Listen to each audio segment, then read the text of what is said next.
lagi ke sungai memancing ikan. Ikan kecil, ikan arwana. Salam sapa saya ucapkan. Assalamualaikum semuanya. Baik, yang terhormat Bapak Nurmanza SPD MPD. Pertama-tama dan paling utama, marilah kita panjatkan puja dan puji syukur kita atas kehadirat Allah Subhanahu wa Ta'ala yang mana telah memberikan kita yakni nikmat sehat sehingga masih bisa melakukan aktivitas seperti yang saya lakukan pada saat ini. Salawat serta salam tak lupa kita curahkan pada junjungan kita yakni Nabi Muhammad SAW yang mana telah membawa kita dari alam kegelapan menuju alam yang terang benderang seperti yang kita rasakan pada saat ini. Baiklah, pada kesempatan kali ini saya akan membuat video mengenai pembahasan materi dari pertemuan 1 sampai 15. Sebelumnya, perkenalkan nama saya Nabila Salsabil, MPM F0H024018 dari Universitas Bengkulu, Fakultas Matematika dan Ilmu Pengetahuan Alam. Yuk, simak video berikut ini. Tonton sampai selesai ya. Dadah. Nah, kembali lagi bersama saya. Baiklah, saya akan menjelaskan hakikat bahasa Indonesia. Bahasa Indonesia adalah bahasa resmi nasional yang digunakan di seluruh wilayah Negara Kesatuan Republik Indonesia. Undang-Undang RI Nomor 24 Tahun 2009. Pasal 1 Ayat 2. Bahasa Indonesia diresmikan sebagai bahasa nasional setelah Proklamasi Kemerdekaan Indonesia 18 Agustus 1945. Bahasa Indonesia berfungsi sebagai bahasa komunikasi kedua, lingua franca atau bahasa pergaulan. Bagi sebagai warga negara Indonesia, karena sebagian besar warga Indonesia menggunakan salah satu dari 748 bahasa daerah yang ada di Indonesia sebagai bahasa ibu. Selanjutnya, kedudukan dan fungsi bahasa Indonesia. Yang pertama, kedudukan bahasa Indonesia sebagai bahasa nasional memiliki fungsi yaitu lembaga kebanggaan kebangsaan, lembaga identitas nasional, alat penghubung antar warga, antar daerah dan antar budaya, alat pengembangan kebudayaan, ilmu pengetahuan dan teknologi. Yang kedua, kedudukan bahasa Indonesia sebagai bahasa negara memiliki fungsi diantaranya bahasa resmi kenegaraan, bahasa pengantar dalam pendidikan, alat penghubung pada tingkat nasional, dan alat pengembangan kebudayaan, pengetahuan, dan ilmu teknologi. Nah, itulah dia penjelasan tentang hakikat kebahasaan. Selanjutnya, saya akan menjelaskan tentang sikap berbahasa Indonesia. Bahasa Indonesia adalah salah satu ciri khas manusiawi yang membedakannya dari makhluk-makhluk yang lain. Dalam dunia pendidikan, bahasa Indonesia sebagai bahasa pengantar pendidikan pada semua jenis jenjang pendidikan dapat dibanggakan. Fungsi bahasa Indonesia sebagai sarana pengembangan dan pemasyaratan ilmu, pengetahuan, dan teknologi menurut perhatian khusus karena kepesatan perkembangan ilmu pengetahuan dan teknologi menurut kedinamisan bahasa Indonesia, terutama dalam kaitan dengan pengembangan tata istilah keilmuan. Sikap bahasa adalah posisi mental atau perasaan terhadap bahasa sendiri atau bahasa orang lain. Sikap bahasa merupakan faktor pendukung optimalisasi. Selain itu, penggunaan bahasa asing secara berlebihan atau di luar lingkungan dan keperluannya selain merupakan pelecehan terhadap peran dan kedudukan serta hasil-hasil pengembangan bahasa Indonesia, juga melemahkan pembinaan wawasan kebangsaan serta meningkatkan frekuensi pembiasaan penggunaan bahasa Indonesia dalam segenap kesempatan dan aktivitas baik resmi maupun tidak resmi. Nah, itulah dia penjelasan tentang sikap berbahasa. Selanjutnya saya akan menjelaskan tentang teks dalam kehidupan akademik untuk menanamkan nilai dan hakikat bahasa Indonesia sebagai penghala ilmu pengetahuan. Bahasa Indonesia adalah bahasa resmi negara Indonesia yang telah diikrarkan pada saat Sumpah Pemuda 28 Oktober 1928 dan telah diresmikan pada saat Proklamasi Kemerdekaan RI 1945 secara formal. Bahasa Indonesia mempunyai 4 kedudukan yaitu bahasa persatuan, bahasa nasional, bahasa negara, dan bahasa resmi. Dalam perkembangannya, lebih lanjut, bahasa Indonesia berhasil menduduki sebagai bahasa budaya dan bahasa ilmu atau bahasa sebagai penghala ilmu pengetahuan. Kedudukan bahasa Indonesia sebagai bahasa budaya adalah satu-satunya alat yang membina dan mengembangkan kebudayaan nasional. Saat ini, bahasa Indonesia dipergunakan sebagai alat untuk dinyatakan nilai sosial budaya nasional. Pada saat itulah, bahasa Indonesia menjalankan kedudukannya sebagai bahasa budaya. Di samping itu, bahasa Indonesia juga berkedudukan sebagai bahasa ilmu atau penghela ilmu pengetahuan. Artinya, bahasa Indonesia menjadi pendukung ilmu, pengetahuan, dan teknologi untuk kepentingan pembangunan nasional, penyebarluasan iptek, dan pemanfaatan kepada perencanaan dan pelaksanaan pembangunan negara. Di samping itu, bahasa Indonesia juga berkedudukan sebagai bahasa ilmu atau penghela ilmu pengetahuan. Artinya, bahasa Indonesia menjadi pendukung ilmu, pengetahuan, dan teknologi untuk kepentingan pembangunan nasional, penyebarluasan iptek, dan pemanfaatan kepada perencanaan dan pelaksanaan pembangunan negara dilakukan dengan menggunakan bahasa Indonesia. Nah, itu dia tadi. Selanjutnya saya akan menjelaskan tentang menjelajahi dunia pustaka dari berbagai sumber referensi digital. Yang pertama, menelusuri modal teks ulasan buku teks, ulasan atau disebut juga dengan teks review. Pada umumnya, ditulis dalam bentuk artikel, sehingga teks ulasan dapat disebut sebagai artikel ulasan. Karena ulasan biasanya dibuat terhadap buku, maka teks ulasan dinamakan ulasan buku, referensi buku, atau juga timbangan buku. Menurut Gerard dan Wilnell 1994, Irland dan Dani 2009, ulasan merupakan teks yang berfungsi untuk menimbang, menilai, dan mengajukan kritik terhadap karya atau peristiwa yang diulas tersebut. Yang kedua, menganalisis aspek penilaian, formulasi bahasa, dan pemanfaatan teks ulasan, yaitu menganalisis aspek penilaian, menganalisis formasi bahasa evaluasi, menganalisis manfaat teks ulasan. Yang ketiga, merekonstruksi teks ulasan.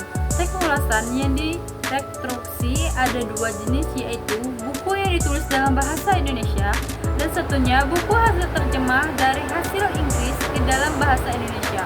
Melalui unsur pertama, kita dapat mempromosikan bahasa Indonesia agar menjadi bahasa internasional seperti bahasa Inggris. Dan ulasan yang kedua, kita dapat diuji dan menetapkan keyakinan bahwa bahasa dapat berperan sebagai sarana akademik untuk mengekspresikan hasil terjemah. Presentasi ilmiah merupakan kegiatan yang lazim dilakukan dalam dunia ilmiah. Kegiatan itu berfungsi untuk menyebarkan informasi ilmiah, baik informasi konseptual maupun prosedural.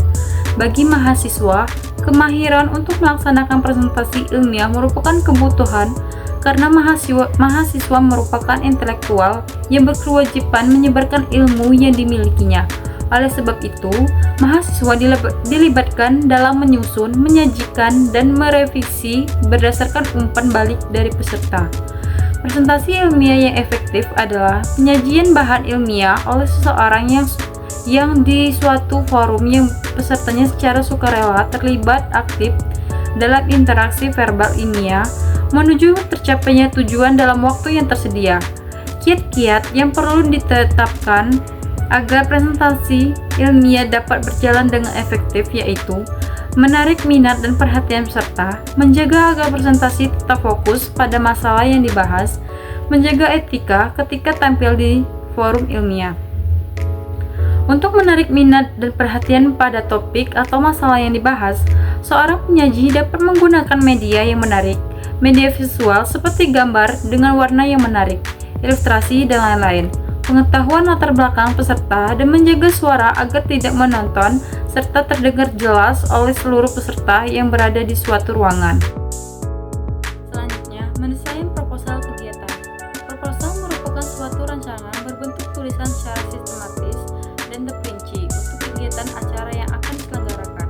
Tujuan dari pembuatan proposal kegiatan acara yaitu agar bisa mendapatkan persetujuan dari pihak yang berkepentingan terhadap acara untuk diajak bekerja sama melancarkan kegiatan acara.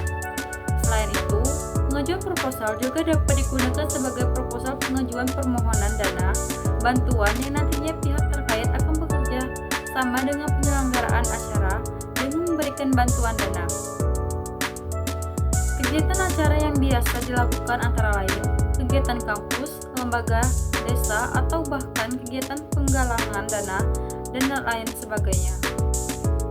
Proposal kegiatan acara termasuk kepada surat resmi yang diajukan sebelum diadakannya sebuah kegiatan. Proposal tersebut nantinya akan diberikan kepada orang-orang yang memiliki peran terhadap penting. Selanjutnya, melaporkan dan mempresentasikan hasil kegiatan.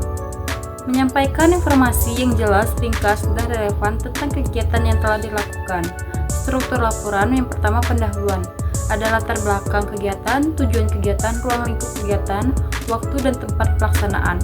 Yang kedua, pelaksanaan kegiatan, langkah-langkah yang dilakukan, jadwal kegiatan, sumber daya yang digunakan, tantangan yang dihadapi, dan cara mengatasinya. Yang ketiga, hasil kegiatan, pencapaian tujuan, data dan angka yang relevan, analisis hasil.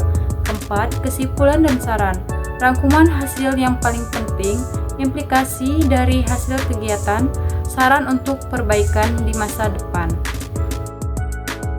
Mendesain proposal kegiatan. Yang pertama, halaman judul. Judul yang jelas menarik, nama peneliti, afiliasi, dan tanggal. Yang kedua, abstrak.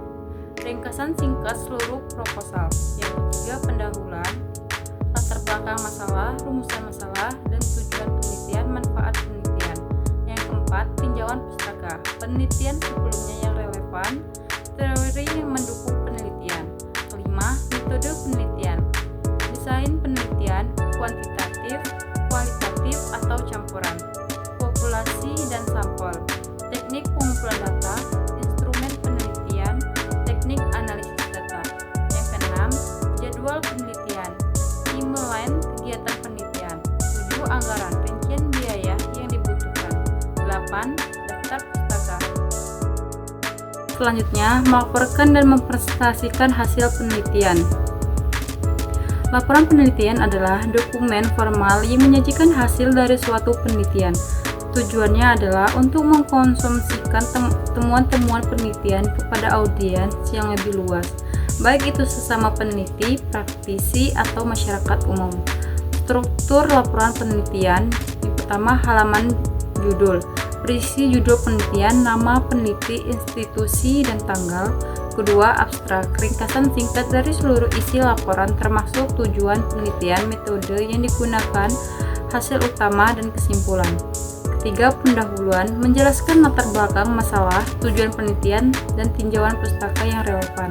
Keempat, metode penelitian. Menjelaskan secara detail bagaimana penelitian dilakukan, termasuk populasi sampel, instrumen penelitian, dan produser pengumpulan data. Kelima, hasil penelitian. Penyajian data yang telah dianalisis baik dalam bentuk teks, tabel, maupun grafik. Selanjutnya, pembahasan. Menginterpretasi hasil penelitian, membandingkannya dengan temuan penelitian sebelumnya, dan menjelaskan implikasi dari hasil penelitian. Selanjutnya, kesimpulan. Merangkum temuan-temuan utama yang menyajikan kesimpulan secara ringkas. Selanjutnya, daftar pustaka. Daftar semua sumber yang dikutip dalam laporan. Selanjutnya, lampiran, opsional, data mentah, instrumen penelitian, atau informasi tambahan yang relevan. Selanjutnya, menulis dan mempresentasikan artikel ilmiah dari hasil laporan penelitian. Yang pertama, struktur. Berisi pendahuluan, menjelaskan latar belakang masalah, tujuan penelitian, dan hipotensi. Kedua, metode. Uraikan secara detail metode penelitian yang digunakan, termasuk populasi sampel, alat ukur, dan prosedur pengumpulan data. Hasil, presentasikan temuan penelitian secara jelas dan objektif, dilengkapi tabel grafik atau gambar. Selanjutnya, pembahasan. Analisis hasil penelitian, bandingkan dengan penelitian sebelumnya, dan tarik kesimpulan. Kedua, bahasa ilmiah. Gunakan bahasa yang jelas, ringkas, dan mudah dipahami. Hindari penggunaan kata-kata yang terlalu umum atau ambigu. Pastikan kalimat-kalimat logis dan koheren. Yang ketiga, sitasi. Gunakan sistem sitasi yang sesuai dengan jurnal tujuan publikasi. Pastikan semua sumber yang dikutip tercantum dalam daftar pustaka. 4. Revisi. Mintalah rekan sejawat atau dosen pembimbing untuk memberikan masukan. Revisi berulang kali untuk memperbaiki kesalahan dan meningkatkan kualitas tulisan. Nah, itulah dia video pembahasan dari pertemuan 1 sampai 15. Semoga apa yang saya jelaskan dapat bermanfaat bagi kita semua. Sebelumnya saya ada pantun. Beli pompa di perempatan, pulangnya menuju gua. lupa di lain kesempatan. Aus terbayang senyum manis Nabila. Sekian, terima kasih. Wassalamualaikum warahmatullahi wabarakatuh. Dadah.